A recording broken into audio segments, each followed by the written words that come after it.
Just waiting in the YouTube stream. What's up? Cool. All right, guys. Welcome back to the Joyage Kingdom. Welcome back to Cruz on Joyage, episode 3. Today we have myself and Cruiser. We're going to be talking. We're going to be interviewing. I'm actually going to be interviewing him. Last week, we were going to do a kind of like a back and forth interview, but things just went over, and we were like, let's just split this up and do a full interview on each of us. So, yeah, today we're going to focus on Cruiser, the man, or Matthew. I don't know which name you go by, but like I don't know when that became Cruiser, but you know. It is what it is, but we're excited to get into it today. Bro, how you doing? Great, bro. How are you doing? I'm chilling, bro. I'm chilling. We finally got this stuff going. I feel like we need to like figure out some of these links beforehand. I don't know. Even if we do it on time, I feel like there's always something there's like a hiccup every single time. Yeah, I think it's just because we were trying to do it on Zoom this time too, bro. Otherwise, we would have been fine. That's a good point. That's a good point.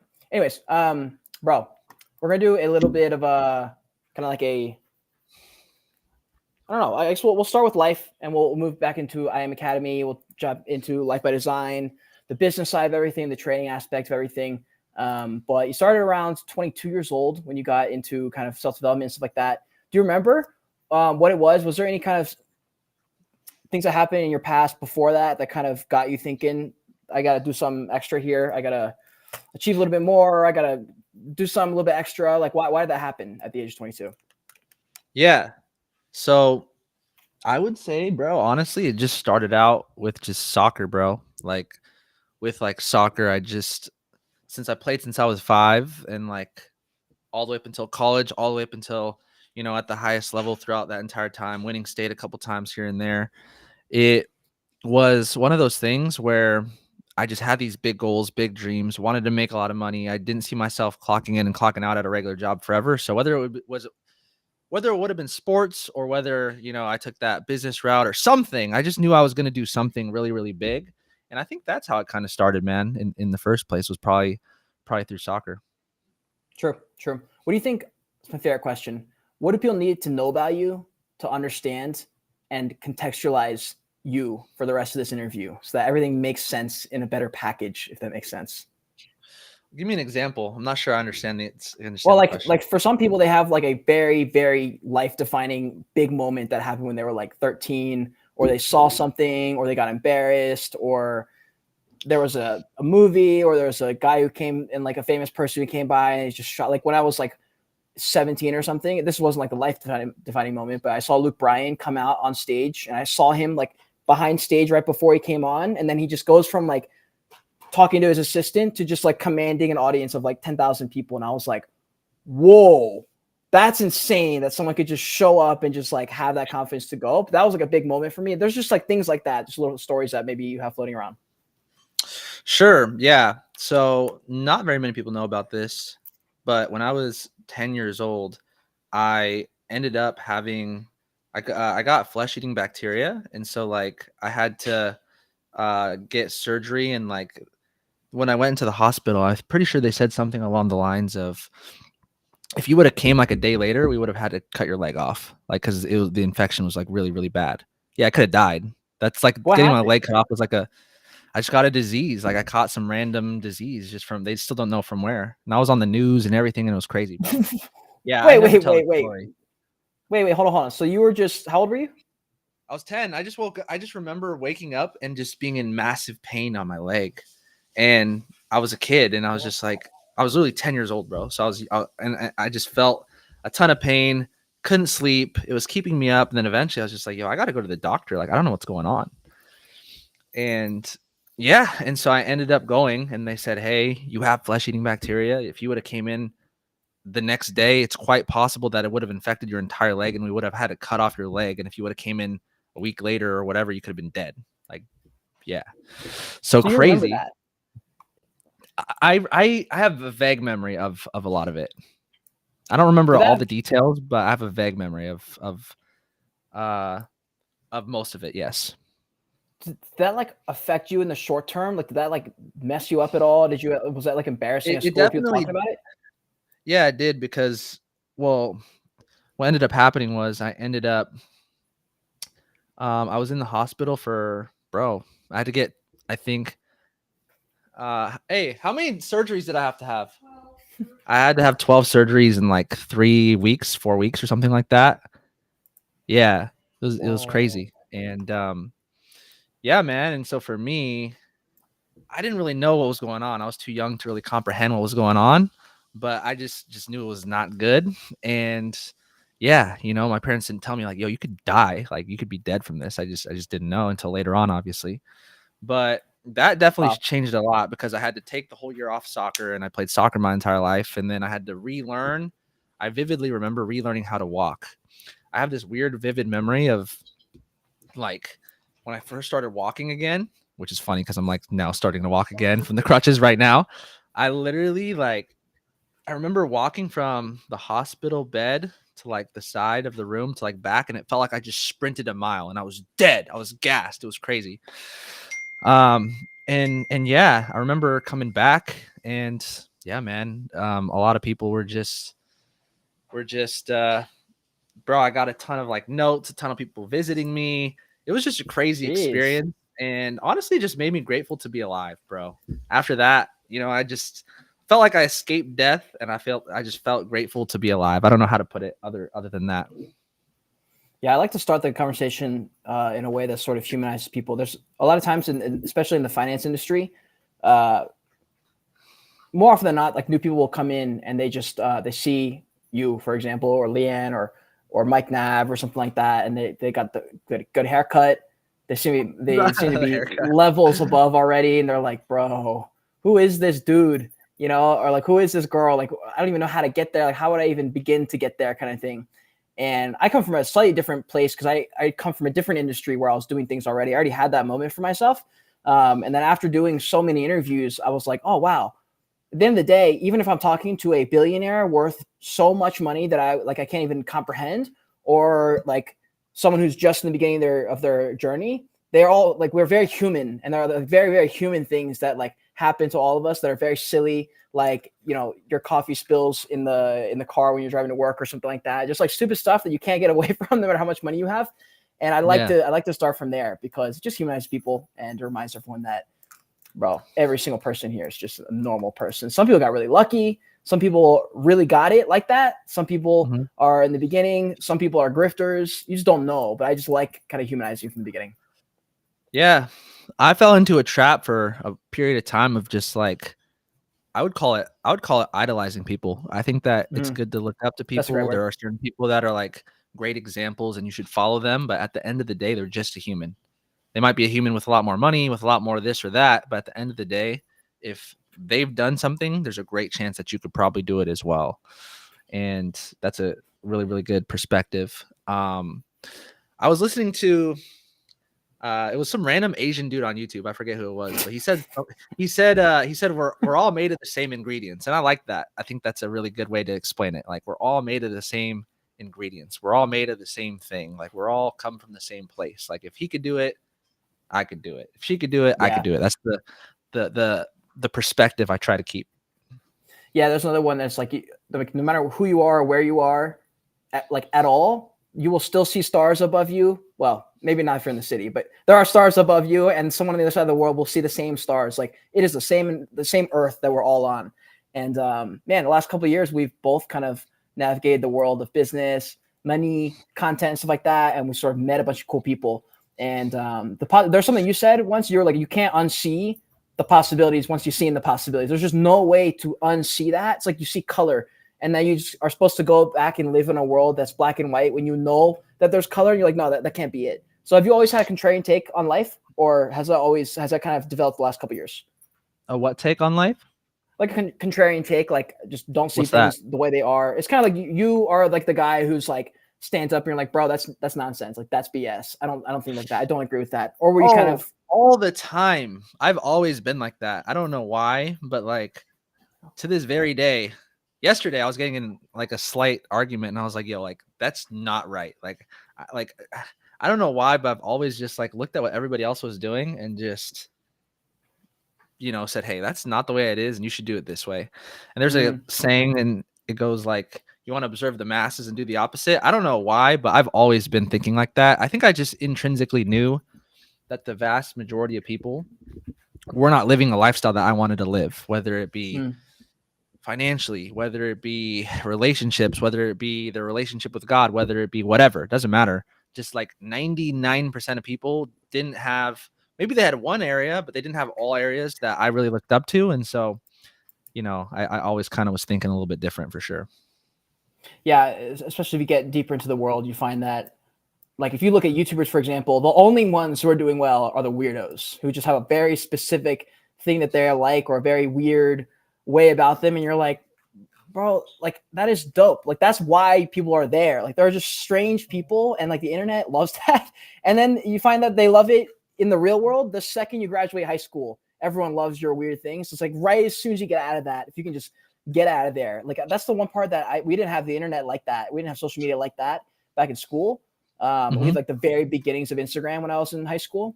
But man, that would have been really nice to know, bro, that it just didn't matter as soon as I graduated. 1,000,000%. No, absolutely. Hey guys, by the way, Cade is going to ask me a bunch of different questions, and whether you're on Zoom, whether you're on Instagram, whether you're on whatever, definitely drop some questions for Cade in the chat, and he'll ask whatever questions that y'all have as well. Cade, I'm going to actually make you host of the Zoom, bro. Is that cool? Yeah. I'm make you the host. Do I change anything? Actually, you can see the chat. Never mind. For some reason, I thought you had to be the host. So we're chilling. We're chilling.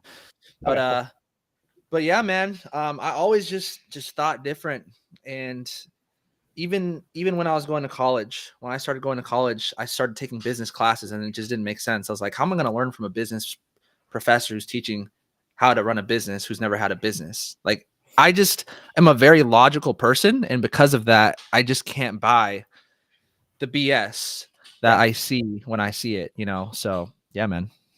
Yeah, I wanted to stay on that for a second, only because I don't know everyone's situation on the call, but there's like a certain lesson to be had there that, like, if you're observing reality around you and you're like, but you're not quite sure. The reason we stuck on that for a little bit too long, maybe, was so that you're like, yo, like, validation that, like, if you are thinking that, like, it's probably true. And if you have that gut feeling of like, nah, I feel like this is probably not true. Like, everyone keeps saying this, but I feel like it might be this. It's like or like I don't know what the word is, like, yes, you're right. Like, definitely go try that at least one time. Like, Gary Vee always rings in my head. He's like, imagine you get to 40 and you're just like, maybe life didn't pan out exactly how you want, and life is fine, kind of thing. But you're just like, bro, what if I just tried that like one time when I was 26, when I like saw that video, I just like didn't do it, and I just can't now because I got these things. I don't know. I just feel like in this life, I'm like the epitome of risk on risk on risk on risk, and try things and make just enough money to get myself to the next risk. And that's not how I've played it so far. So it's very scary most of the time. But at the same time, I'm like, bro, I know that at some point I'm going to slow down a little bit. I'm going to want the stability, and I'm going to like run towards it. So at this moment when I can stomach it and I don't have family and stuff, I might as well go and take those chances right now. And that's the only reason I stayed on it. But I was gonna say for Life by Design. Let me comment on that really quick. Yeah, go for it. Let me move this dog. Let me move this dog food real quick because she's just eating it and then she chomps it right under me. The dog food, bro.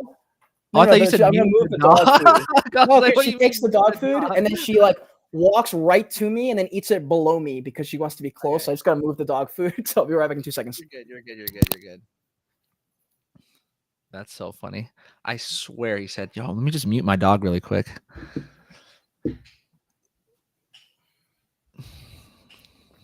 But yeah, guys, while Cade is coming back and about to ask a bunch of different questions, share this Zoom with whoever. And yeah, you guys can literally ask me quite literally anything. Whatever, I'm an open book. So yeah, Cade, what I was going to say to comment on what you were saying is you said gut feeling. And I don't know who I remember I don't know who said it, but someone said that your gut feeling is your God feeling. And it's like your intuition. Dang. Like if you have, it's like if you have that feeling and you just know, then you got to just give it a shot. There's so many things where people regret, not those chances that they take that didn't work, but the chance that just never took, and if you at least gave something a shot and you gave it your best shot, you're not going to look back and be upset about it, but you definitely will be upset if you didn't try the thing that you felt like you should have tried, and then what else was I going to say? I feel like I had something else important. I'm not sure, but anyways, yeah. Sure. We'll move on to some stuff. I want to talk about some Life by Design, some IM Academy specific things, because we got people in the Zoom who are actively doing that right now. And you were at one point at the very, very beginning of your journey with it. Do you remember Oh, your yo, first? he says, is it me? Yo, he said that they can't hear you on Zoom, bro. The whole I time think they you couldn't gotta, hear me? yeah, bro. I think you gotta turn Wait, I your, already joined this though. yeah, you Oh, gotta turn your mic on though. here's your microphone. They're literally hearing your audio through my computer. Oh, okay. Now I Wait, hear you seriously? twice though. That's a Now I problem. hear you twice. That's the thing. I hear you twice too. Wait, so if I mute myself though on Zoom, wait, it's gone now. I still hear you twice.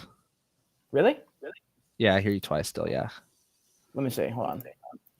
If you mute me on, go to Restream and see what happens if you mute me, because you're not the host, so you can't mute me on the stream, but you might be able to mute me in your own like hearing. Do you see the little Let me mic see. thing? That the mic thing mutes me, not you though, on Restream. You see what I'm saying? There's a way to, yeah, I just see what you're saying. I'm trying to see if there's a way to. Let's try I mean, if not, it's fine. We can make it work. Well, I was going to say, if they could already hear me through your thing, that's probably fine because I'm not going to be talking as much once we kind of get into the Okay. meat of the conversation. Yeah. No, that's All right, cool, I'm gonna bro. mute myself. You're chilling. Okay. You're chilling. Let me try one more thing really quick. Give me like 10 seconds. Maybe if I hit share sound on here. All right. One second. Well, that's an interesting idea, actually. Can you guys hear Cade better now or no? Yes or no? In Zoom. If you're on Zoom, let me know if you could Cade say something. Better? Crypto Dream on YouTube. All right. All right. We They're on solid. Zoom right now. Yo, they were just not hearing you the whole time. I'm dead. All right, go for it, bro. Bro. We're good. We're rookies, bro. This is our first Zoom call, you know? The thing is, I can hear you twice and me 3 times almost now. Really? Yeah, but here's the thing. If I can just turn off your audio on one of these platforms without it ruining the actual stream, then I'm down. Like I think I can do it. I just can't figure out on Zoom how to mute you. Since I don't technically need to hear you through Zoom. Oh, here we go. Hold on. All right, let me say something. Yo. Okay, perfect. I just did it. We're good. We're good to All go. right. So, all right. back to it. All right, let me pull up the chat. Where'd the chat go? Chat. Here we go. Okay. Cool. Well, that was a whole fiasco right there. Okay, so yeah, Life by Design, I Am Academy. So take us back to the first 6 months, bro. You got signed up. So who first off, who signed you up? Why did you get signed up? And what was their pitch? Was there like a specific thing that they said that got you that originally hooked you? Yeah. So shout out to my boy Q. He's the one who got me started. And it's funny because we were in a health business before, and I actually used to help him with stuff. And then the roles kind of reversed because he got into IM, started trading. And I'm gonna be honest, I was skeptical, negative, not interested because I was doing a bunch of other things as well. But when you see somebody that you used to help start doubling what you're making and doing it from their phone, you're going to at least be curious. And so that's kind of what happened to me. I just sat on the sidelines and I just watched, and I just saw the undeniable proof and the results. And then from there, I had to at least check it out. So that's kind of what built my belief in the first place, was seeing somebody that was a good friend go out there and have a ton more success than I did, even though I used to help that person. And then, yeah, it got me started. And so the moment I got started, I, was able to make a couple dollars here and there when I was first getting started. And just by copying some trades from other people while I was in the process of learning how to do it myself. And then from there, I started getting really pretty good results. And then from there, started sharing it with other people. And then it just grew from there. And I would say my first 6 months were very, very, very good. Better than 95% of people when it comes to their first 6 months. But I also had a little bit of experience before that, trying other things before that. So it's not like it was an overnight kind of thing. A lot of people come in and they do get results sooner than later, but most people, it's not realistic. It takes time, a lot of time, whether it's trading or whatever. And Yeah, but for me, bro, came in, had a high work ethic, had a high desire, had a high level of like being coachable, and from that I was able to go out there and do pretty well those first handful of months. True. Um, Also, I was gonna have a follow-up question to that, but I just found the answer, bro, to our any audio issue we have now. If we use a browser, I forgot you can right-click the tab at the top and just click mute for any of them. Like I can mute the restream right now, but not the actual stream, just my own audio, and I can mute the Zoom's audio just by right-clicking the top, so that I wouldn't have had to mess with the settings. But anyways, so who was it that originally got you in, and did they get you in through a video, or was it a post, or was it like repetition of seeing the same kind of posts, or like screenshots of trading? Like what worked for you? What got it? Yeah. So it was Kiani who helped me get started, and um, he originally I have the screenshots actually. I could show you sometime, but he first hit me up through Facebook. Shout out to Facebook Messenger because that's how I got started. And Unreal. yeah, it was just he hit me up, and it wasn't one thing. He sent me videos, he sent me screenshots, he sent me trades, he got me connected to people. I eventually went to an event, so it wasn't like one thing. It was just like a bunch of different things over time. And yeah, that's how most people get started. I would say that Yeah. 80% of people, it's not one thing. You just saw one video and then got started. You had to see it a couple different times in different ways, and then eventually it just clicks. Yeah, I would agree. I would agree. That's what I mean. For me, it was slightly different with you guys. I literally walked in when I first like originally got signed up and I didn't know anything about trading. I just went to like one Mhm. of the penthouse events and I was like, bro, this is sick. I like this. So I got signed up. I was one of those like just I guess I was already predisposed to possibilities of what can happen. So it kind of opened the Nah, because door. yeah, we But were hanging out a lot already. So like you had yeah, already already got to hear a little bit of things here and there, and already got to a like little see bit. certain things and hear certain things. Like obviously you didn't know Bro, it was a exactly what was going little on. bit though. It like wasn't that much though. Like I just found out what y'all did. I didn't know what you guys did for the first few months. I just figured it was content or something, content Okay, well, I business will stuff. say this though. So I will say this. That is true, but I will say that like through like hanging out a bunch, even if you didn't know a bunch about what we were doing, we were able to build like such a good relationship and such massive trust yeah, that like it was easier for for you to sure. get started sooner than later, which most people don't have that experience. That's a great point. That's a great point. The rapport is big. That's why for me with content creation, there's really no better way to develop any kind of opportunities for yourself or relationships than just like consistently putting out whatever it is you like talking about or whatever it is you're about. Because if you're Mhm. not talking to someone a one-on-one, the only other way they're going to consume your stuff is if you're putting out content. That's why it's just like when I first came to the business and I was like, yo, we should be doing like tons of video stuff and like you can reach so many more people and like there's so many opportunities or so many times where I kind of ask myself, like, okay, do I have a better chance of like impacting more people by reaching out to my immediate people that I know or people that I see in person? I'm like, that's just not that many people compared to like you could put out a TikTok and 2.6 million people could just see it by accident kind of thing. And like that's cool for me. And you can start something like that. You can, I did that for the first time like a few years ago, and I was able to learn a lot of things. And then that's just opened up a lot of doors for me with content creation. Was content For creation a sure. big thing? Was that at all like a thing in the beginning of Life by Design with IM? Yeah. So honestly, the way I started was just word of mouth, just through people that I already knew. And I think people drastically underestimate the amount of people that they know, and B, the amount of people that those people know. Have you ever heard of Mm. like the 6 degrees of separation or no? Yes. They say that like I don't know if it's true, but they say it's like you're 6 people away from anybody on earth. So you know someone Yeah. who knows Yeah. someone who knows That's someone who true. knows the president or whatever. Yeah. And so like I was able to go out there and build a pretty big squad just from people that I knew and people who they knew. And honestly, that's the fastest way to do it, because when you're, let's say you know 100 people who know 100 people, that's 1,000. That's 10,000 people that you potentially can connect with just from your Mm. personal connections that already know you, like you, and trust you. However, after I got that down, that's when I kind of transitioned and started to do a lot of stuff on social media, which is a lot of the stuff that we do now. And yeah, man, I have people hitting me up almost every day, just asking about what we got going on, from the trading stuff to the business stuff to the travel stuff. And so I think I did a good transition. I think that talking to the people that I knew closely and cared about most, because obviously if you have a good opportunity, why not share it with the people that you care about most first, right? And then from there, learning how to use social media and do it that way. And then I know I told you this as well, but now I'm in the process of learning about other things, whether it be like ads. I've never actually ran an ad, but it's something that I'm learning about. But yeah, man. Do you think uh do you think it's like necessary if you're going to be in the business, or especially if you're more of a trader, to learn these things, the kind of things you're talking about, like ads running, learning about content and stuff? Do you think that's necessary?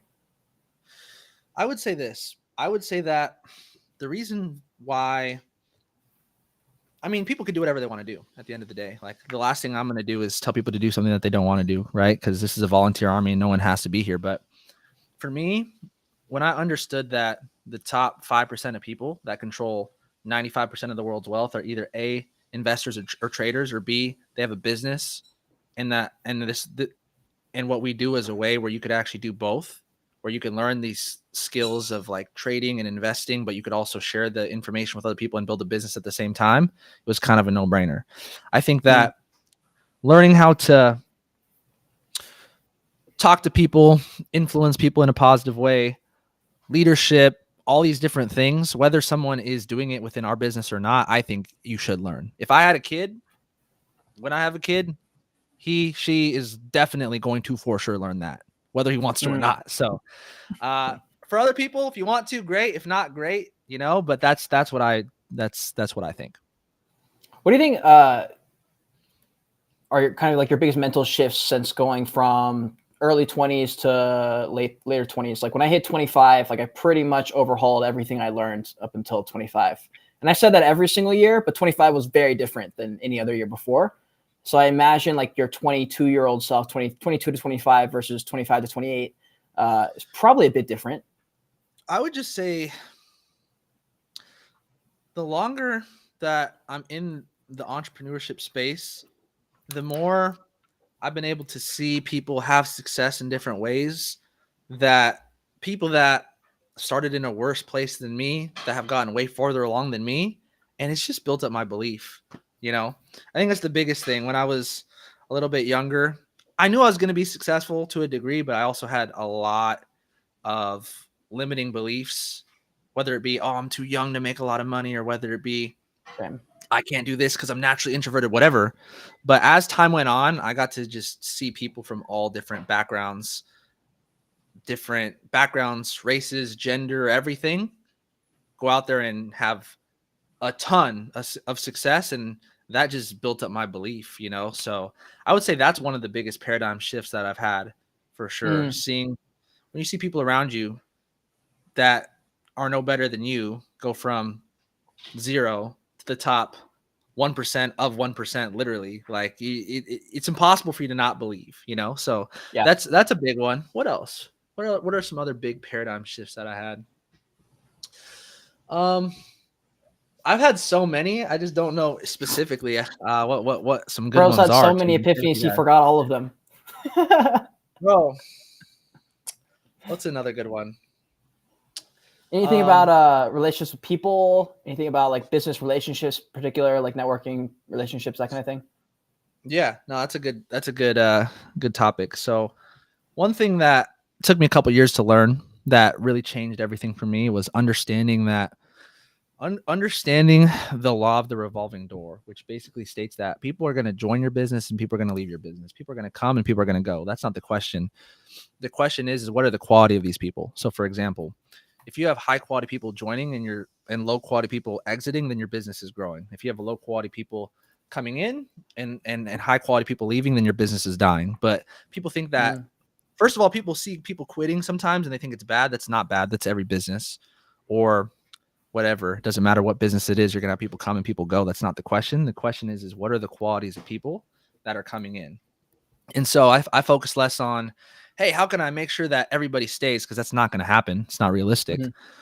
And how could I focus on attracting other high quality people that have the characteristics that they need to have in order to be successful? So that's a big one, for sure. That took me a couple years to figure out. In the beginning, when I was first getting started, you kind of just talk to whoever. You're not really picky. You're just like, oh, just talk to anybody, right? When it comes to your business. But when you build up a team and it'll collapse a little bit, and you'll do it again and again and again, then you get to the point where you're like, okay, I need to really treat this business like a business. I only paid a couple $100, but I need to treat this like I paid tens of thousands of dollars and treat it like an actual business. And if I was to invest tens of thousands of dollars into a serious business, I wouldn't just bring in anybody. I would like make sure that these were super, super high quality people. That's a big perspective shift for sure. Dude, I very much agree with you there. It took me the entirety of my career in Web3 to get to that point where I was like, oh, I should probably take this more seriously. Like, I feel like I ran with everything in the beginning and just kind of held it together with like string. It felt like it was like everything was like just barely. It was like if you filled a truck full of stuff and then just wrapped like one string around everything to keep everything in.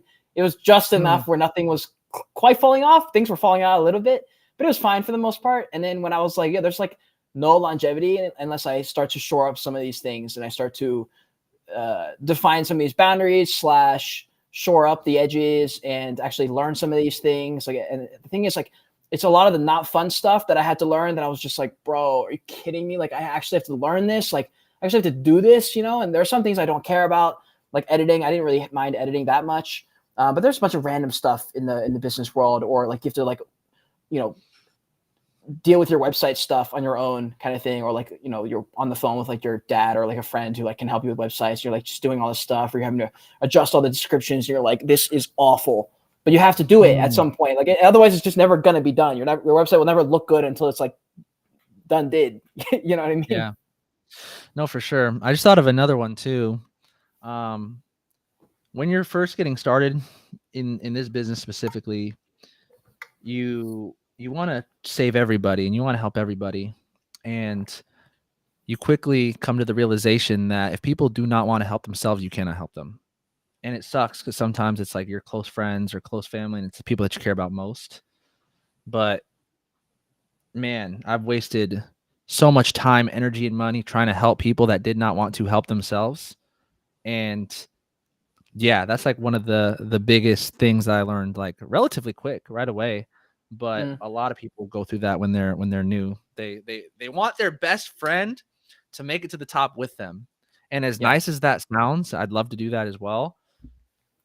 The way that I think about it is, if you're born, when you're born, like, what are the odds that the people that you grow up with are also going to have this entrepreneurship mindset and also have, the same mindset that we have? And the reality is very little, almost zero. Very few people are going to have this type of mindset. Are they out there? Sure. But the chances that you're going to be born and your close friends from elementary school or middle school or high school are going to be there, then yeah, man, I had to just outgrow certain people. And I still have some friends from back in the day, but it's very few. It's very few because you outgrow a lot of those people, and it sucks because you're so attached to certain people. But I think that's one of the hardest things for people to do, is just when you outgrow certain people. And especially when you're doing something very, very outside of the box, and then you have people that used to be close to you and they end up being super negative about your entrepreneurship journey. And that's difficult. A lot of people, that's enough for them to be like, you know what? I quit business in general because my friend Sally said that it wasn't going to work or whatever. And I think that if you're able to just let go of certain people, that you're going to find yourself in a place where you eventually connect with a lot better people. For example, like, dude, like you and I randomly met pretty much like in the most random way possible. And we're hanging out all the time, and we're, agreeing on 99% of things, but the odds of you being born with those people around you, like, is like zero. Like, it's like very, very, if it happens to you, you're blessed. Yeah. Yeah, that's a great point. There's also a slight distinction there too with like there are people who, this is not to say like one is better than the other. There are some people who just, like my dad, for example, he just doesn't need to be number one guy. He doesn't need to be the guy who's making the decisions. He's like, I'm cool if I can have autonomy, but I don't have to be like the top guy. And he was like, it sounds like you literally just can't like work for anyone. And I was like, for the most part, like kind of yes. I can roll with not being number one as long as I have my own thing also going. And not everyone's like that. Not everyone needs that side hustle. I do believe that everyone needs something. It needs to be some kind of hobby. And if you're like an entrepreneurial person, it's probably going to be something in regards to something that will lead to business or money or something like that. And plus, it's good because it allows you to build something continuously with it. But it's difficult if you have that entrepreneurial mindset, whether or not it's for business or making money, or if it's just for having something to do other than just sitting around watching Netflix 24/7. It's hard to vibe with people who don't have that. It's not that they are better than others. It's just a difference in opinion that's just not going to work over a long period of time. Yeah, I posted something recently like, what is a friend? Because like, no, I posted real friends versus fake friends is what is the way that I posted it. And I said, number one, like real friends will celebrate your success with you and not be jealous of you. And sometimes that happens. I said that real friends, like if you're actually going through it, they'll be there for you. And then real friends cause you to grow. And like, it's very difficult to find those types of people, man. It's very difficult to find people that are going to be there for you, are willing, are happy for you. People want to see you do good, but not better than them kind of thing. And also that cause you to grow. Most people are not going to cause you to grow, man. They're going to just in some way, shape or form, typically bring you down, the vast majority of people. And so it sucks because you get super close to certain people, right? And you want to take them with you, but most people don't change. That's another hard pill to swallow for a lot of people, is like you just try to change this person, change that person to fit what you want them to be. And it's just not reality. And you end up wasting your time, wasting their time, wasting everybody's time. But yeah, man, that's my qualifications for a friend. And yeah, man, I think a lot of people don't have anything like that at all. And so they end up just being friends with people, or sometimes in a relationship with people or whatever, or they feel obligated because someone's their family member that they have to be close to them and they have to spend time with them, and it just holds them back. That happens all the time. There's a story in the Bible called the parody of the talents, where the master gives his three servants some coins, like some money, like $20 each or something like that. So he gives them $20 each. He says, I'll be back later. I need you to do something with this. So the first two go out, make some money. The first one makes a lot. The first one makes a good bit. The third one didn't really do anything with it. So the master comes back and says, okay, like what's good? What's good with it? And the first one goes, hey, like I 5 extra money. And he goes, amazing. Here's some more, like great job. Second one, he goes, yeah, I made you this much money. So the master says, great job. You did what I asked. Here's some extra money. The third one says, hey, I buried the coins in the dirt because I was scared to do anything with it. And the master was like, you MFer, like, what are you doing? And it's not because he's like, yo, you're supposed to make more money. It's like a whole thing about your character as a person. Like, what do you do when you're either given a gift or you just like your entire mentality toward life? Like the first person, the first servant and the third servant just won't be able to not butt heads because they have a totally different outlook on life. One is not that they're the risk off, risk on, but it's just like a type of mindset. And I think you're right. When you hang out with people just because, I think it only shows more of like I don't like to use the word inability, but maybe fear to be alone. And so that's half the reason I went on my Joyage and jumped in my car and lived alone, and then lived in a studio apartment even for a year. Cause I was like, I need to be so good alone that I just will not choose to be with crappy people, or not crappy people who are just not going to help me, just going to draw me back down. I just rather be alone, and then I can at least be picky. And then like, I don't have to hang out with everyone. I can just be like, yo, that person helps me. That person does not help me. So I'm just not really going to help. I'm not going to hang out with them as much. I'd rather be alone or with these people. No, it's true. It's if you can't be happy with yourself, then it's going to be very difficult to be happy with other people around. And it's very interesting to think about the amount of people that literally cannot spend any kind of time alone, whether it be, oh, I can't go to a restaurant by myself or go anywhere by themselves. Just so uncomfortable being by themselves, and so uncomfortable with themselves, or so uncomfortable being themselves that yeah, and then they try to solve it by, I don't know, surrounding themselves with certain people and validation, whatever. And in all reality, like if you can't be happy like with yourself, then what makes you think that you're going to be happy with other people? It's not going to happen. That's a very, very fair point right there. Also, guys, if you have any questions in the chat, drop them in there. If you have any specific things about trading or whatnot, I had a question that was, I guess, slightly backtracking for things that you learned from 22 through 28. But your opinion, or not your opinions, your perspectives on trading, have they evolved at all, or did you? Some people have like the right mentality from the get go, and some people just learn it as they go. Some people need to take a huge L. Like, did you have any really, really bad trades that kind of taught you a huge lesson, or was it, what was that like for you? Yeah, of course. Even in the beginning, my very first trading account, my very first month, I took $200 and I doubled it, almost tripled it my first month, and I thought I was the greatest trader on the planet, and then I blew it. Stuff like that, like stuff like that, man. I would say every 6 to 12 months, I had one like big like shift, whether it be like, oh Mm, my god, I didn't realize that the chart moved this way, or oh my god, I got to mm, trade at this specific time, or but yeah, yeah, man. I think that I mean, I've said this a million times, but I'll say it a million more times because there's no other answer. And it's just fear and greed that mess people up more than anything else. Fear mm, in terms of fear of missing out. Oh my God, let me just get in this trade when I probably shouldn't, and then you lose. Or fear, fear of maybe you have the perfect trade and you don't press the button, and then you're scared, and then you miss out on all the profits that you would have made.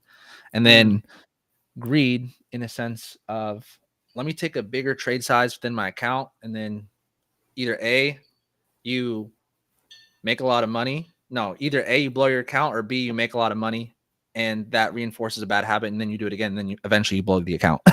So either way, you lose. But those are like the biggest mental shifts that I had for sure, and those are something that it sounds so easy and it sounds so simple, but when you actually have the money and it's fluctuating in your account and your emotions are involved and you're yeah. not thinking logically, it's easy to make those mistakes. But yeah, those were some big paradigm shifts that I had. Um, I think another one that I had is relatively recently is that like if it works, it works. A lot of people say, "Hey, this strategy is the only best way to trade." And there are people that are making money in certain ways. And if you're consistently growing your account and compounding your account the right way, I really don't care what your strategy is. Like if it works, then it works. So that's a big Yeah. one too, because people are always arguing about, oh, what's the best strategy that there is? And I have my opinions, we all do. But yeah, if it works, it works. So that's a big one too. Yeah, man. I was gonna ask, Go ahead. do you uh what about your daily routine has changed from 22 through 28, or has it stayed pretty consistent? Because you're on the phone a lot, you're in a lot of meetings. Now you're editing a little bit, a couple times a week. You're spending some hours editing. You're like me. But how's your day shift, or how's your like daily routine changed? Um, I think I just got smarter and I've been able to just do things faster, do things better, do things. A lot of the things, like a lot of the concepts stay the same of the things that you got to get done, but you just find better ways to do things. Mm, So, even for example, like yesterday, like I forgot that you could schedule posts, like you could just schedule it and then Instagram will post it for you. yeah, And I'm like, yo, wait, why don't I just do that for the entire week? And so I literally have, let me see if I can pull this. nice. Have like this entire like sticky note of all my posts planned out for the next week already done, so I don't even have to Fire. do anything. So I would say a lot of the stuff that I've done is still the same, but I just found better ways to do those things. Yeah, man. So whether it be like trading, like maybe there's a specific time, for example, like I really, really like this 6 a.m. So if I'm on the chart from 6 to 7 a.m., like most of the time I'm good, like just from that 1 hour to like find what I'm looking for, rather than having to be on the chart 24/7, 365, stuff like that. Mm, But what else? But yeah, man, a lot of the stuff that I'm doing that I did back then, I'm still doing a lot of those same things now. I'm trying to think of anything crazy that I'm doing differently. There's a period of time where I was traveling a lot. So I went from doing a lot of stuff in person, a lot of in-person meetings, and then our business started to grow, different cities, different states, different countries. And then I just started, and then COVID happened, right? And then we did everything online. So it was only Zoom. mm, And then we had a tough time trying to get people back into in-person meetings. Like no one wanted to do it. And Zoom's great. I think it's the best way to reach a lot of people, but the connection is not the same when you're talking to somebody in person. It's a lot better to have the in-person conversation with people. And so then we had to kind of transition back into that. And then there was a period where I was like doing a bunch of traveling. And once I'm feeling a lot better with my current leg situation, I'm looking forward to traveling a little bit more. But yeah, finding that balance, man, it's not easy. Of man, should I be meeting with people online, offline? How do I do these things? But I think we got it figured out, man. If you could eliminate one daily thing, I love this question. If you could eliminate one daily thing that you have to do, what would it be? Probably the editing. So I've been doing like a lot of editing, and yeah. But the thing is probably in a couple months I'll have somebody like edit for me, but I'm kind of in that process where I want to learn how it's done so that I don't know. I'm just weird like that. I just like to know. I'm a very detail oriented person. So I like to know how things work so that I can make things better. And it'd be hard for me to tell someone how to edit a video in a certain way if I didn't know anything about editing at all. But I would say that I love the end result of making a video and posting the video, but the actual process of the editing can be like kind of annoying, kind of boring. So that's probably the main one. Everything else, it's so funny, bro, because like it depends on like how long I've been editing and if I've been editing like all day kind of thing or something like that. But like the fun ends when I click post, and it's like it's so weird because it's like there's only a certain subset of people who are like that.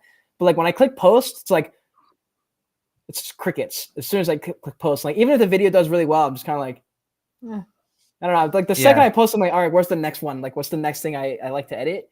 And that's why I love to I like to film in bulk. Like people think I'm crazy, but I'll film like 22 videos in one day or something like that. And they're like, how? I'm like, what do you mean how? How would I not? I'm already in flow. Like I got a question for you. What's the most amount of like short form videos that you've done in one day and posted in one day? Like the most amount in one day? Done and posted? Probably a total of probably 10 like videos, TikToks, podcast clips, like around all around. Probably it was about 10.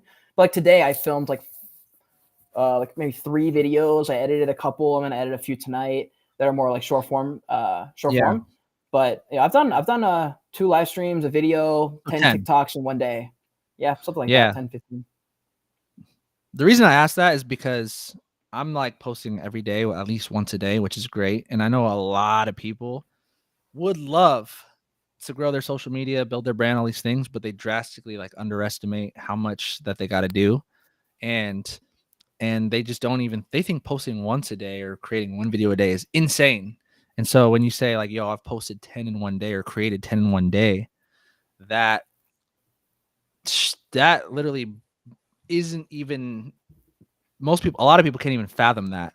So I'm glad it's kind of like when you go into, it's kind of like when you go into the gym, like there needs to be there actually in anything you do, there's a certain period of time where you work a little bit harder than the rest of the time. Like there was a period in my fitness journey where I was working out 2 hours a day, like twice a day for like maybe a year or something like that. Like that was like a really, really crazy wild time.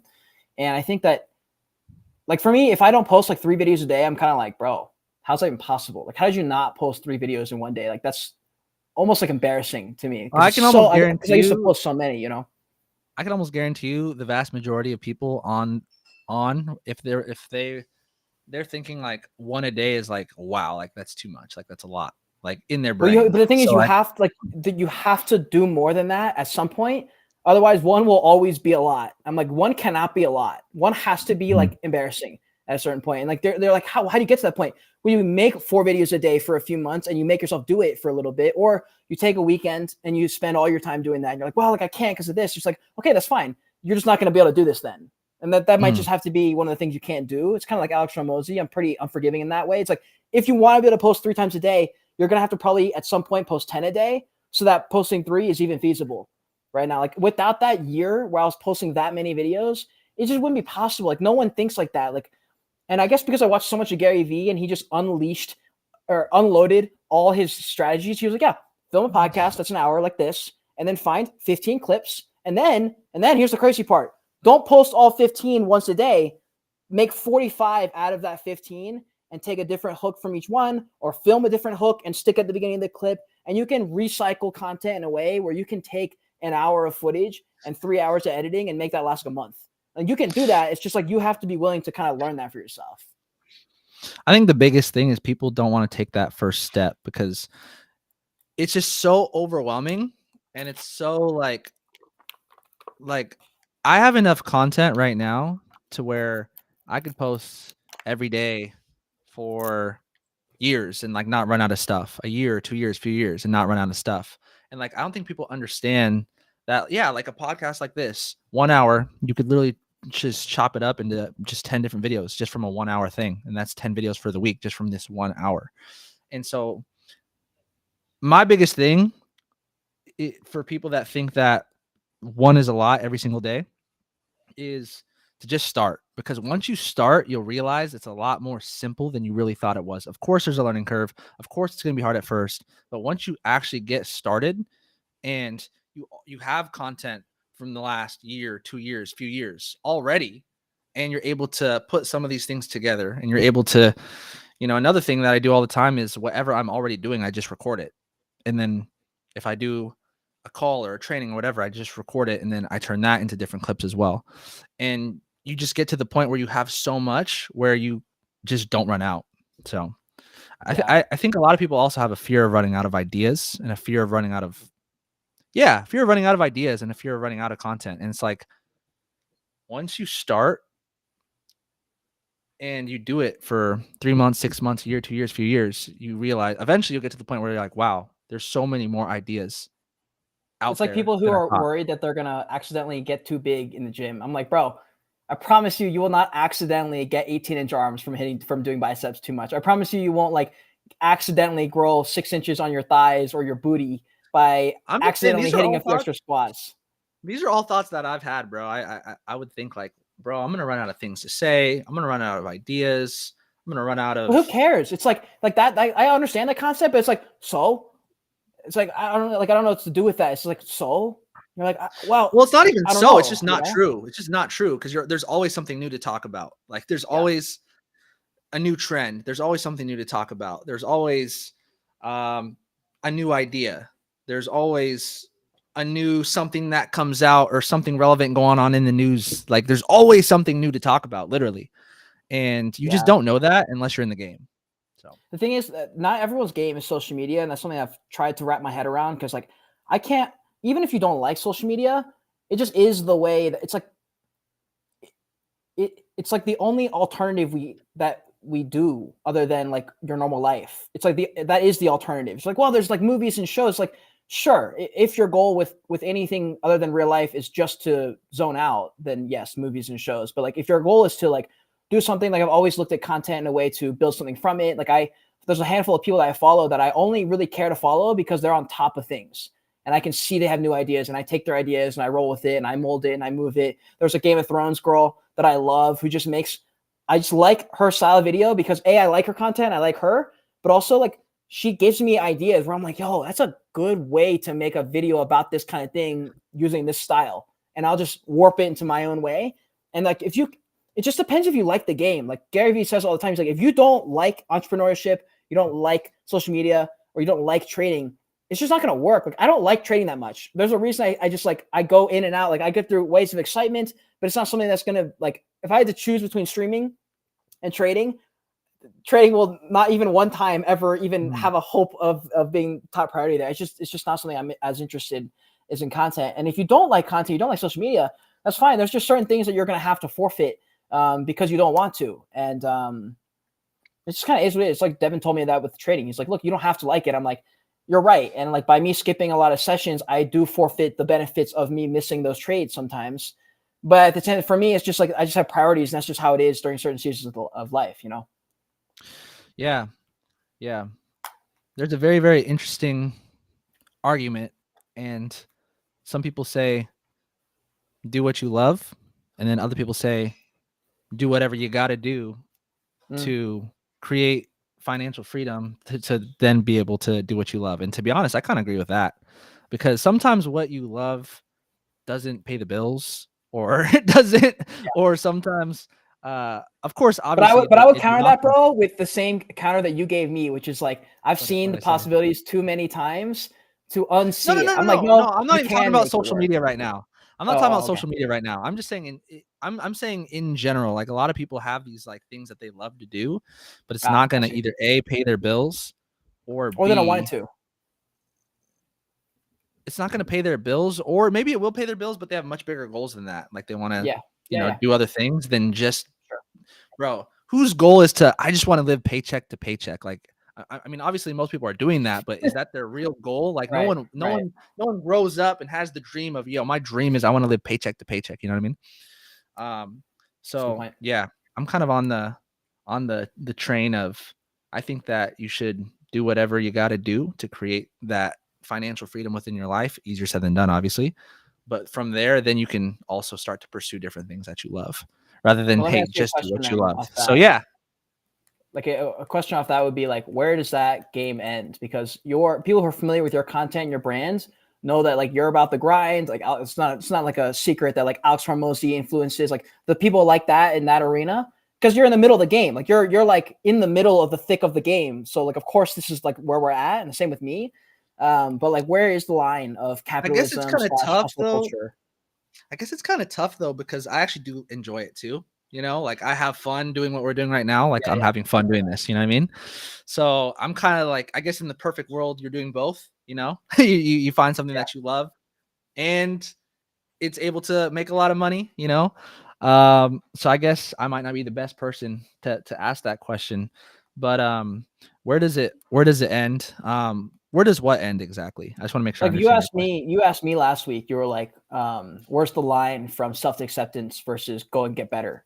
And I Oh was yeah, like, yeah, "Bro, yeah, yeah. it has to come from God." Was like my thing. I was like, "You have to value your life at a certain point, so you can start from there. You can't have no value for your life or a ambiguous version of maybe your value is this or something, and then that will always change." Like that was my answer. I was like, "It has to be God. There's no other conceivable answer you could ever have that would make any sense. That would even be close to successful." But what about you? Where does the line come from? Where is it enough? Like, where will there ever be a time where Matthew Cruz's content goes, "Hey, relax"? You know what I mean? Like, I mean, I think that's a good question. Um, I think it depends on the person. I really do. I think it really depends on the person. So for example, like for me, I have like certain goals that I want to achieve, and once I achieve those goals, then maybe there's seasons for everything, you know what I mean? So there's a season where I'm in my 20s slash 30s slash I have all this energy slash I don't have any risk, like I'm gonna go all in on this. And then hopefully get to a certain point where you have all that freedom, and then you have a ton more options. So I think the answer is it really depends on the person. I think that for me, once you have complete freedom where you have literally financial freedom, time freedom, and location freedom, then you're able to probably relax a little bit, but also like you just have like systems working for you, and it's not just you at that point anymore, and you've like when is financial freedom? When is that line crossed? that's a good question. That's a good question. It really depends on the person. Again, um, Do you have a I would line? say Do you that. have a number?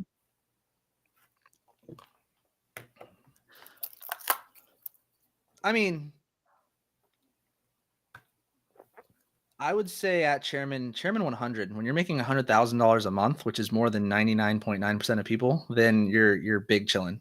You know, you don't need to make that much money in order to Yeah, that is obviously an be insane happy, amount of money. have fun. Obviously, I'm a little bit crazy. You know what I mean?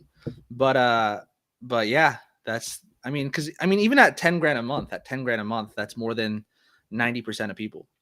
Bro, So $4,000 a month, depending on how many bills you have, $4,000 a month for like a single person in an apartment without a family is like my sister, for example, is making like three yeah, grand a month but or whatever. you're gonna have, You know, but bro, yeah, families you're are right. expensive. That's not financial freedom. But I'm saying like Yeah. I Okay. think Okay. Okay. it may be less to not be like struggling day to day, but financial freedom is a different question. That's like I'm good, you know.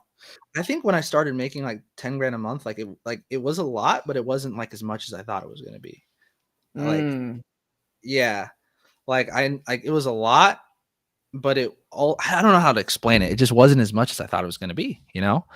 And yeah, I think when I remember, who was I listening to, bro? I was listening to Brad Lee. You know who Brad Lee is? Yeah, actually, I do. I'm sure you do, because he's, I just watched it. I just watched him on an interview with Alex Hormozy, actually. If it's the same guy I'm thinking of. It probably is. He's like a white dude. Brad Lee, right? Lee. Yeah. L-E-E. Yeah. I think it's Lea or something. Maybe it's not the same person then. Brad Lea. Is it YouTube? Yeah. Oh, this is I know him. Yeah, this is the same guy. He just interviewed Alex Hormozy. Just watched it. Yeah, he said life starts at 20 grand a month. Bro, there's no way he said that, bro. There's no way he said 20K is when life begins. And what he meant was like, that's when you're like, what he meant was, he didn't mean like if you're not making 20 grand a month, then you're a loser. That's not what he meant. What he meant was like, at 20 grand a month, like you're chilling. Like you're like, you could do 90% of 95% of the things that you want to do at 20 grand a month. Anything more than that, then it gets obviously bigger. What couldn't you do with 10K a month? Like what was the thing that you were like, dang, bro, 10K ain't even that ain't nothing. Like what side of the question at 10K?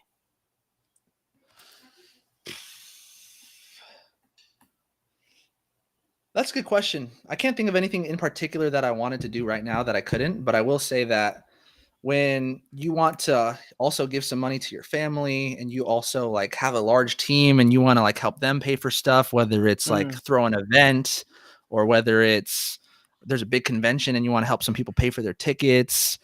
It's just not 10 grand. You know what I mean?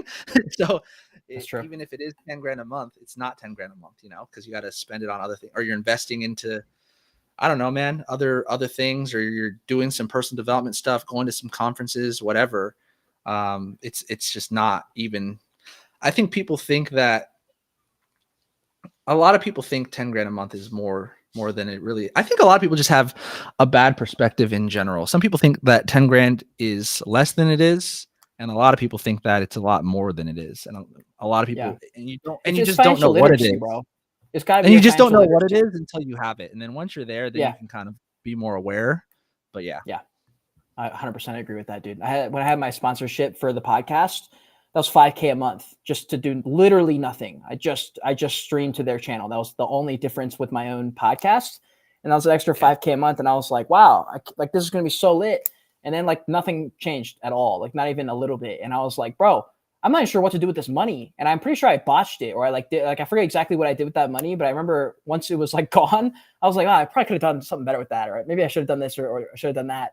But now imagine if you have like a wife and kids, like, and like, bro, if you're addicted to weed, you're smoking weed all the time, and you're like, oh, I'm not addicted, and you're like, well, you're spending $1,000 a week on weed. Like, I don't know if you could say you're not addicted. And I don't know, like for me, like that was the question I was going to ask, was like, can you be successful and smoke weed? I think for me, it's just like, does weed make you do other stupid things or waste more time after, I know a lot of people that are successful that smoke weed, but the question is are you better smoking weed? I think that's a better question, because there are a lot of people. How do you define successful? Does it make you successful? You're like, I don't know if it makes me successful.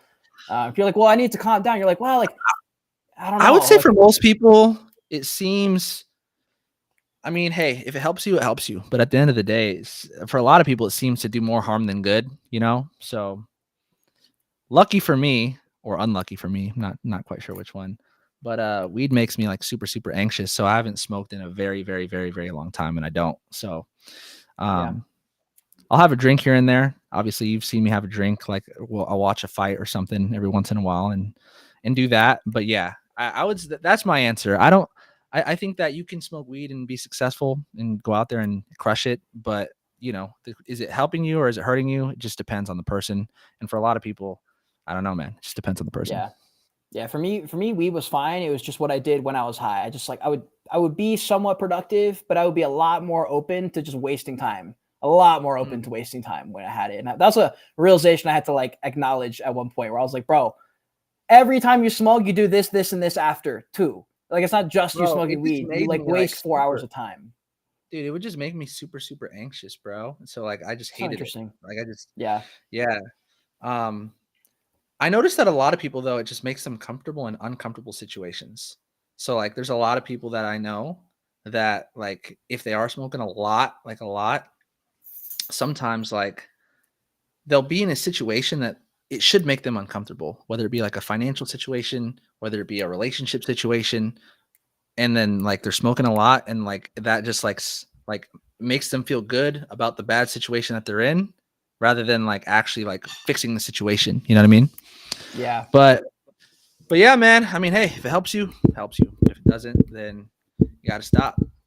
Yeah. I think, yeah, it's just, it depends, like, if you care to, like, for me, weed became something that I was clearly addicted to. And I was like, bro, I don't like being in chains. Like, I literally hate this. So I was like, but I can't stop. But I don't like being in chains. But I don't like that I can't not smoke. And I don't like that as soon as I smoke, I just want another hit in an hour. So I just didn't like Ooh. that specifically, like the chains. Yeah. If you can't not if you literally can't stop, that's definitely a problem. Yeah, Like if dude. you There's can't like, hey, yeah. I'm gonna take a 30-day break just because and like you literally can't live without it, then that's probably a problem. Especially the amount of times I stopped to just experiment or take a break. And then I was like, man, this is lit. Like, this is way better than smoking. But then I would come back to smoking every time. And then after a few minutes, I'm like, bro, why am I smoking? I hate this. And I'm like, eventually after 25 of those repetitions and like failures and coming back and stopping, I was like, yo, what am I doing? Like, what am I literally doing? You know? So anyways, Yeah. we'll move on from that. I'm sure there's people in the chat who love weed and we're probably pissing them off right now. So we'll move on to the next topic. Yo. We'll Oh convince you. We'll man, I'm convince you to stop crying. smoking weed. Another stream, guys. Don't worry, we'll get you. Um, um, Dude, that's funny. there's a great question I had here a second ago. I completely lost it. Oh yeah. So you and I both. We'll have a few questions here and we'll wrap up and we'll do some rapid fire. But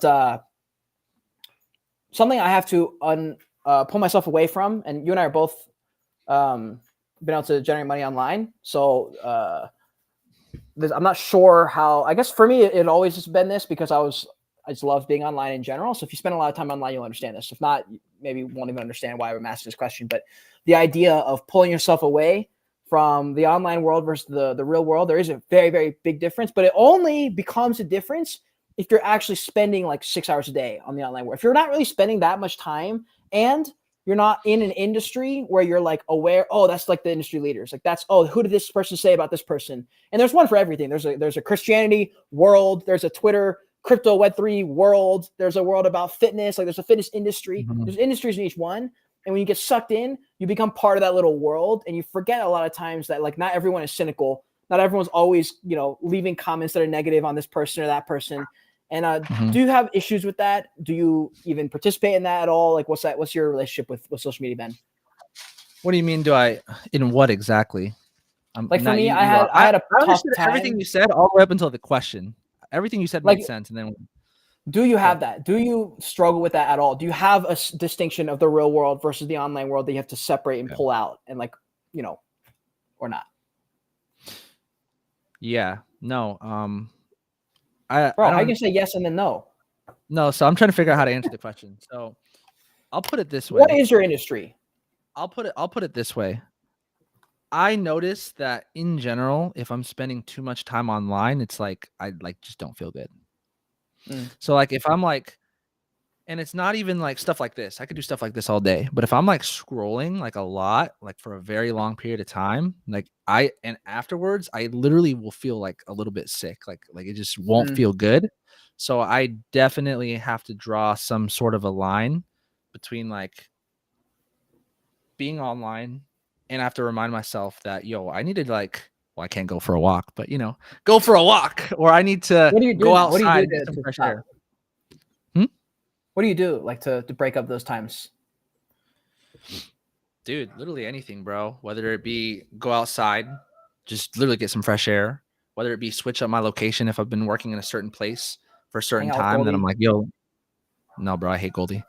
You hear her in the background right Yeah, I can hear her. now? Yo.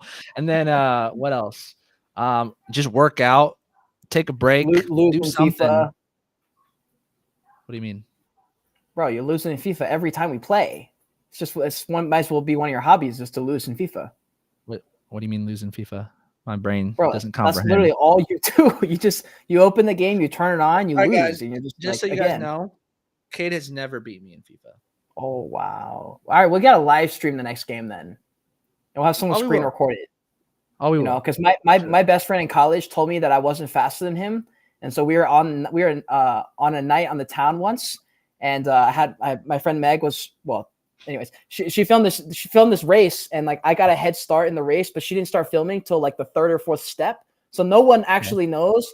But the proof is that there's a video of me crossing the finish line before him. He's significantly faster than me, but I beat him that night. And that would be the only way that you would ever have proof of you beating me in FIFA, would be some kind of false narrative spun like that. Otherwise, you're going to get No, destroyed. we'll record it. We'll definitely record it, live stream it, and you'll just expose yourself, bro. I think we'll have to put something on the line, even maybe one day, Oh, for sure. like a tattoo or something like that. I don't know, something that's like kind of serious, but not that serious. No, tattoo. Yeah, we could do. I mean, it doesn't matter what it is because I'm just gonna win. You know, so like it could literally be anything. So it doesn't matter. You know. Unreal. All right. Okay. Let's do some rapid fire Q&A. Guys, if you have any questions here at the end of the stream, first off, thanks for being here because this has been lit. I like chatting online and doing things like this. So if you guys have any ideas, if there's certain guests you guys want to see on the show, we're down to take those suggestions too. We're not quite sure 100% like how the show is going to be, like exactly where we're going to go with it, but we're just out here filming. Because the thing is with this kind of thing with streams, and this is good advice for anyone who wants to do any kind of podcasts. There's been actually a few people in IM who've reached out about questions about it. But the reason me and Cruz started now, before we were particularly ready or had any clue what was going on, is because the only way we're going to find it out is by the 8th episode anyway. So like we can either just wait until we would have been 8 episodes in, or we can just film 8 episodes, have 8 episodes. I almost pushed it back.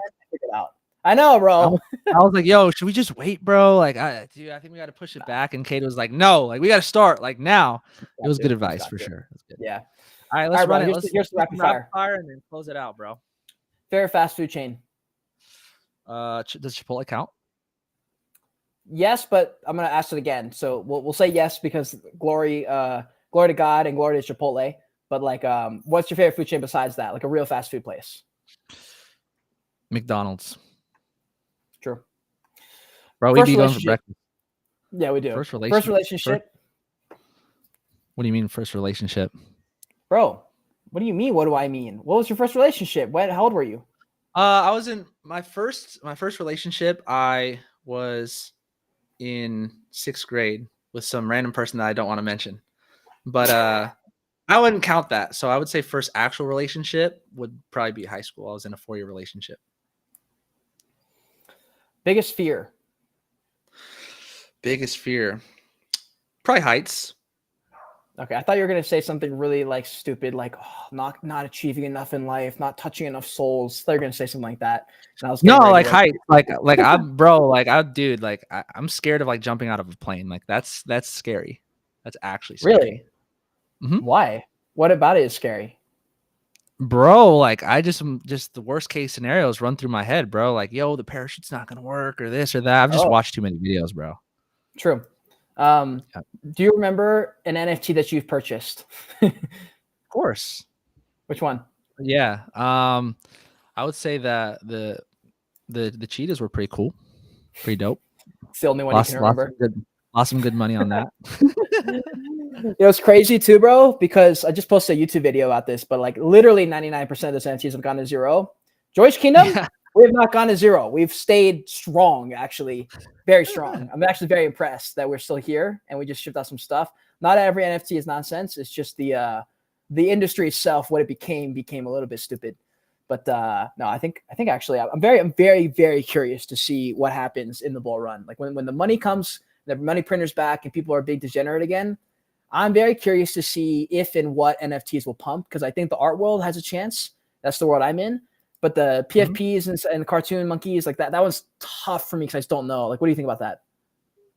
I just don't know. I don't really have an opinion, honestly, because I just don't know much about NFTs in general. Yeah, bro. We'll have to see. I'd love to like say like, yo, this is gonna blow up or this is gonna go to hell, but in all reality, I just don't know. Where's the place that I feel like I asked you this question, but I can't remember. Where have you not been to that you want to travel to? And then where is a place? Actually, I'll just start with that. Where have you not been to that you want to travel to? I would say Dubai. Dubai looks really cool. I was FaceTiming Jasmine the other day, and she just moved to Dubai, Oh yeah. and I don't know if this is true or not, and hopefully we don't get Jasmine kicked out of Dubai. But she said Oh that boy. she thinks that you might not be able to video chat in Dubai. Like you just can't, like you can't FaceTime or anything. I don't know if that's true or not, but like I was trying to FaceTime her and it wasn't working. So we had to hop on Zoom or whatever. But yeah, no, Dubai looks lit. Dude, Jasmine just texted me. She says she's been ejected from the country. Yo, imagine. Oh my gosh, bro, you ruined her. Okay, and then where's a place that you would travel to and live? Travel to and live? I'm not sure. We talked about Colombia. Colombia could be cool. You could live like a king for super cheap. Have a penthouse on the beach for literally like a couple grand a month. So that could be so skeptical of that, bro. I feel like there's always got to be a some kind of there's I'm got to telling be you, a bro. I'm telling you, just I've had multiple verified sources. I'm like 99% sure that it works. That's legit. No, I'm not saying that it's not legit. I'm just saying that there's always a trade-off, and I just don't know what it is, but I know there's a trade-off. But there's no, because otherwise, like everyone would. I mean, be the trade-off is you're far away from everybody. Like you're just far away from your family and friends. That's the trade-off. True. Okay. Do you have any recurring dreams?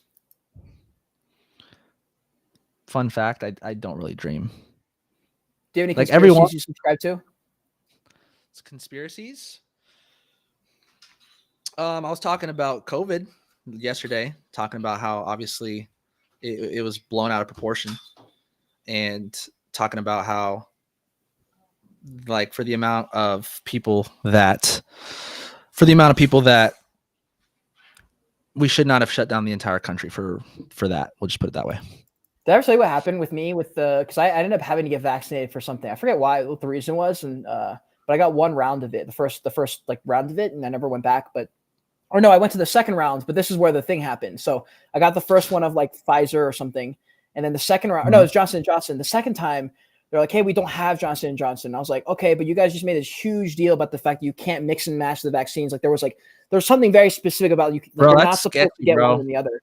And then they're like, okay. Right, but like the thing is like, it isn't, but like, you know, they like said some stuff. And then, so I go in, I can't remember if I got the second shot or if I didn't. All I know is I got the stamp for it. And you know what's crazy is they altered my card, and they just said that I got Pfizer both times.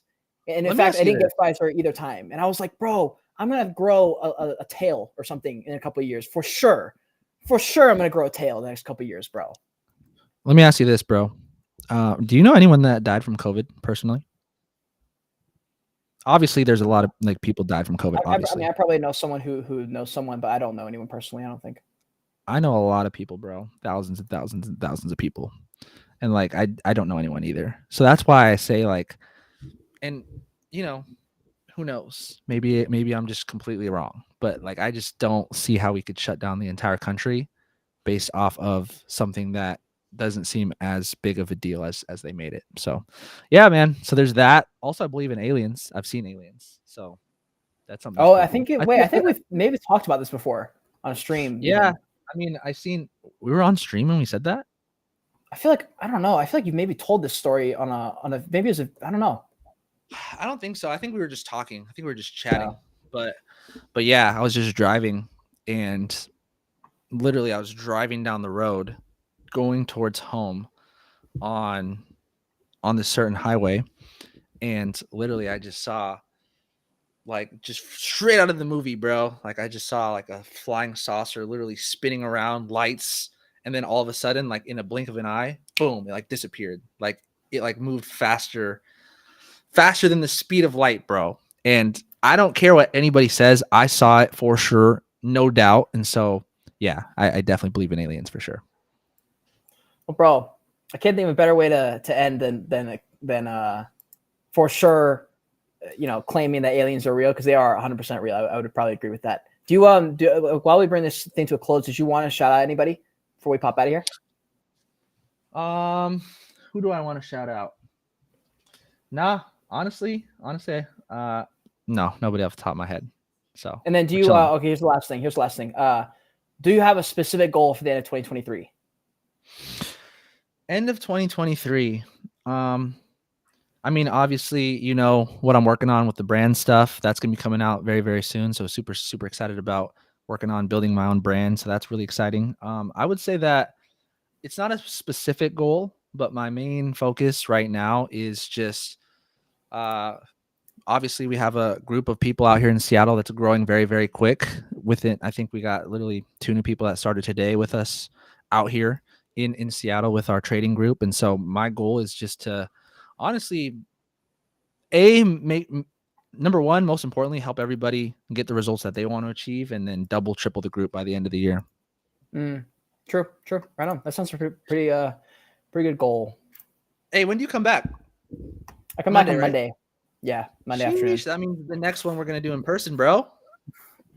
I'm ready to do them in person, bro. I think they're way more fun. I don't mind doing. I mean, I've always done digital streams and digital shows, but I've always wanted to do a live in person shows. There's a thing that Jordan Peterson said. He's like, you should write down exactly what you want. And he's like, you'd be surprised how often it will happen. And like, I've written down things that have happened that are very big in my life, like become a full-time YouTuber, become a podcast. So it's like both those things are like things I never thought would happen that both happened.